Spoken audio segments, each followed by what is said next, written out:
Vamos a situarnos en un momento muy concreto, marzo de 2026. Imaginen que sobre la mesa de la presidencia de Colombia cae un informe clasificado, uno de esos que nunca debería haber visto la luz. Y no es un simple análisis económico, es una auténtica alerta roja sobre una crisis nacional que está a punto de estallar. Hoy vamos a meternos de lleno en las páginas de ese documento, un informe que básicamente advierte de que la próxima elección en Colombia no va a ser entre izquierda o derecha, sino literalmente entre soberanía o hambre.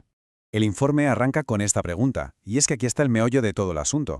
Un conflicto lejano, a miles de kilómetros, ha encendido la mecha de una crisis que amenaza con colarse poco a poco y sin hacer ruido hasta la cocina de cada hogar en Colombia. ¿Y cómo es posible algo así? Bueno, la respuesta está en la química, en la base de todo lo que comemos. Entremos en materia. Para entender de verdad la que se está liando en Colombia, primero tenemos que mirar hacia afuera, al detonante global. Y es que lo que ha pasado es un colapso en cadena de todo el sistema de fertilizantes, ese alimento invisible que sostiene nuestra agricultura moderna. Todo, absolutamente todo se reduce a estas tres letras, NPK. Nitrógeno, fósforo y potasio. Son, por así decirlo, las supervitaminas que la agricultura industrial usa para producir comida a gran escala. Pues bien, el problema es que de la noche a la mañana las cadenas de suministro de estos tres elementos vitales se han roto. El grifo se ha cerrado en seco. Lo que el informe detalla es una auténtica tormenta perfecta que se desata en apenas unas semanas. Primero, un bloqueo en el estrecho de Hormuz paraliza más de un tercio del comercio mundial de fertilizantes. Casi a la vez, un ataque en Qatar saca del juego a un productor clave de urea. Y ya, para rematar la faena, China, que produce un 30% del total, cierra sus exportaciones. Dice que se guarda todo para ellos. El mercado global simple y llanamente implosiona. Y esta imagen nos da la clave técnica de todo. Esta ecuación que ven, el proceso Haber-Bosch, es la reacción química que, literalmente, alimenta a la mitad del planeta. Convierte el nitrógeno del aire en amoníaco para los fertilizantes. ¿El problema? Que para hacerlo, devora cantidades masivas de gas natural. Y claro, con la crisis de Qatar, el precio del gas se dispara hasta tal punto que producir fertilizantes se vuelve económicamente inviable. Vale, ahora vamos a ver cómo esa onda de choque, que se genera a miles de kilómetros, aterrizó de forma brutal en los campos de Colombia. Un país que, como bien destripa el informe, llevaba décadas construyendo su despensa sobre una falla sísmica a punto de estallar. Y aquí está la cifra clave. Ojo a este número. 75%.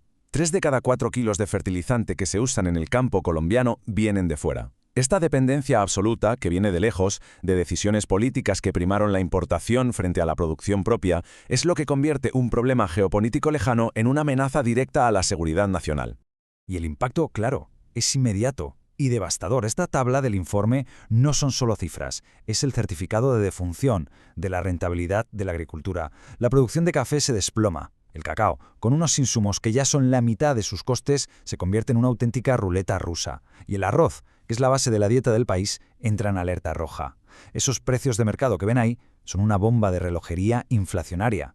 Fijémonos un momento en este dato porque es demoledor. Una caída del 36% en la producción de café, en un solo mes.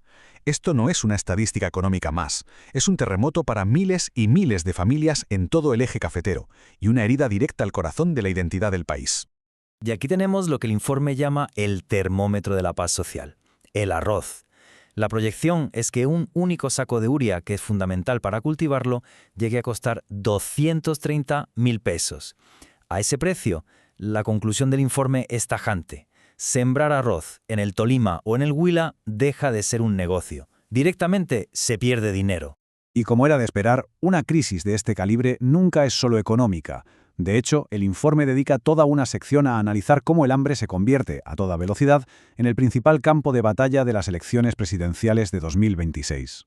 Los analistas de inteligencia señalan lo que llaman un punto de ruptura, una línea roja, por así decirlo. Fijan un umbral muy claro. Si el precio de la tonelada de arroz supera el 1.600.000 pesos, su predicción es que la tensión social va a explotar en forma de paros agrarios masivos por todo el país. Lo llaman el escenario de la primavera arrocera.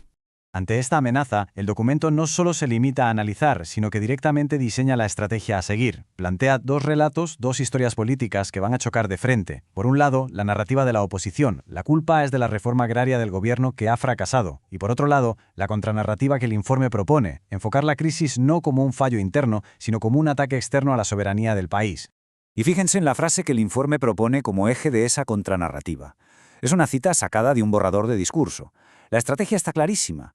Se trata de transformar la rabia por la escasez y los precios en una llamada patriótica a la independencia productiva. Pero el informe no se queda en el diagnóstico del desastre. En sus páginas finales detalla un plan de choque increíblemente audaz para ejecutar en 180 días, una respuesta de Estado, de emergencia, que describe como la apuesta por la soberanía. El plan se basa en 4 pilares de acción inmediata, casi de economía de guerra. Primero, la operación monómeros. El Estado toma el control de la principal planta de fertilizantes para estabilizar precios. Segundo, la agrominería. Se activa la extracción de roca fosfórica en el Huila para dejar de depender del fósforo de fuera, que es clave para el café.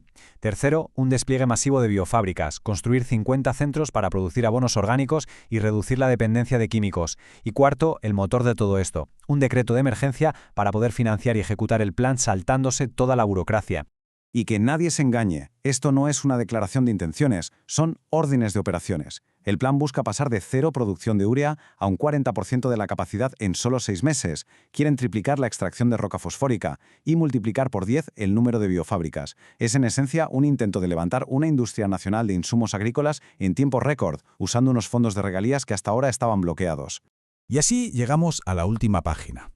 Y el documento de inteligencia no termina con una lista de recomendaciones ambiguas ni medias tintas. No, se cierra con una afirmación lapidaria que es en realidad una elección que se presenta como la única salida posible de este laberinto.